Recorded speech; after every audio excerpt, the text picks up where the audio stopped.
Well, hey guys, what's up? What's going on out there this afternoon? Hey, it's Brent Abel here, WebTennis.com. Another episode of the Tennis Mindset Project every day at 2:30 if we go live. If it's a pre-record like today, I try to get those uploaded around 2 o'clock in the afternoon Pacific time zone. Look, today we're going to do a little discussion, maybe a little tough love on this title, Always, Always, and I do mean always. Be open to the possibility that dot dot, and we're going to get into that in just a second because it's a difference maker, and it takes a lot of trust. It takes a lot of faith. But before we do that, look, first of all, if you are brand new, hey, welcome. And I do two shows a day. One is typically live, 8 o'clock in the morning Pacific time zone. It's called What's the Right Shot? And I cherry pick a point from a video of a match that either I've played in singles or doubles or someone else has played. And I take one point and I replay that point. And right as one of the players is about to play their shot, I pause the video and ask you, what do you think's the right shot? And what's the right shot's based on two premises. Number one, where do you want the ball to land over there? What's your shot choice? And then number two, how do you want to enhance your shot choice by where you move to next on the court? Great way to start learning how to play the game as opposed to just being a pure hitter, right? Spending all your time in the ball machine or just drilling in terms of swing tech. That's good. You can get a little bit better with swing tech, but really if you want to learn how to compete, how to play better, it's really about those two things. What's the right shot in terms of shot choice, and then the next best court positioning. Look, one of the things I want you to realize that I think I've come to understand over the last several years in matches, and I'm playing a lot of tournaments every year, right? Doing a lot of traveling across the country, USA, and also internationally. But there's lots of times when you lose the first set and you're down a break in the second set. And I think the mistake I used to make in that situation was I'd start to kind of get a little panicky, a little stress, and go, well, I better play better. And what I discovered was that, look, if I take more time out here, right? If I take more time between points in terms of not rushing, right? Maybe that guy over there is just simply going through a 10, 12, 15 minute, maybe longer, where they just can't miss. They're playing really well. Well, the last thing you want to do in that situation is speed up time, right? Where now they're really getting into more of a groove, more of a rhythm of winning points, and you want to do the opposite. You actually want to slow time down. If you go into that mindset, well, I got to play better, I got to up my game, now all of a sudden you're rushing through it. You're rushing through the points, and you're rushing through the time between points, but you're also rushing trying to end the point, and you want to do the opposite. So look, you always want to be open to the possibility that if you don't rush, if you take your time, that a couple of things just might happen. Number one, whatever rhythm that opponent is in over there in singles, or those guys in doubles are in, if you take your time, they might get out of that rhythm, right? Maybe they start thinking about, wow, I'm really playing well today. I wonder what I'm doing. You love that, right? So you want to always be open to the possibility that that might happen. But the other thing too is that maybe you're just missing, right? Maybe you are rushing a little bit and you're just missing on shots that normally you don't.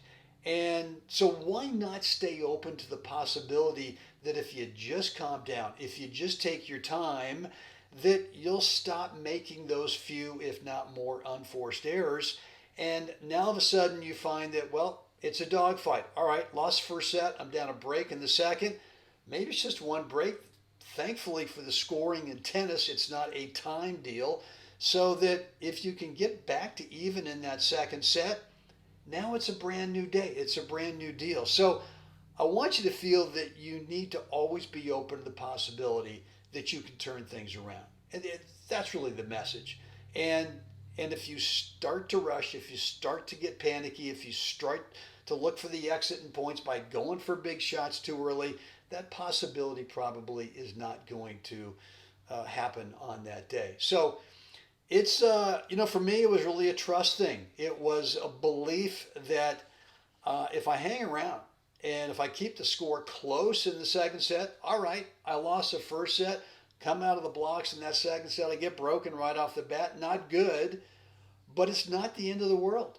And I mean, I've seen it before where, I remember this one match back in the day, lost first set to a good player. And then I was down two breaks in the second and just kind of didn't panic and just kind of just wanted to see, well, what's the possibility here if I just hang around, if I just make shots, if I just take more time between points within the rules of the game, right? The rules say you can take 25 seconds between points. All right, well, let's just maximize that time, right? Rules say you get 90 seconds on side changes. Let's maximize that time, right? Why not maximize the time during the point? I'm not saying we got to push, but why not just kind of go and let's just play some high quality balls to big targets and let's stay in the point longer. Let's extend the time as much as possibility and just sort of trust and have faith that you could be open to the possibility here that that might just be the thing that turns it around. Obviously, nothing is a guarantee.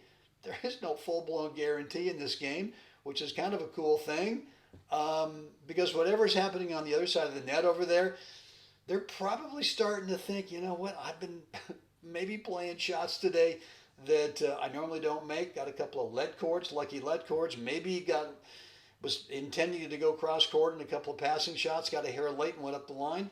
All things are happening right there, and now they're starting to kind of go, well, I don't know if I can keep this going. They start to press, they start to rush a little bit, and the next thing you know is you've stayed open to the possibility that if you just hang around, something good might happen. So trust that can be a good thing for you. All right, guys, look, hope this has been a helpful message today. And look, if you're looking to get some one-on-one private coaching, I do offer that in two different arenas. Number one, if you want to travel here to the Southern California desert, we can get out in the court. Typically what I do is I do less about stroke technique and much more about what are your natural instinctive shot choices when you're playing points, what are your natural instinctive court positioning based on those shot choices. What I like to do is get you on the court for a couple hours.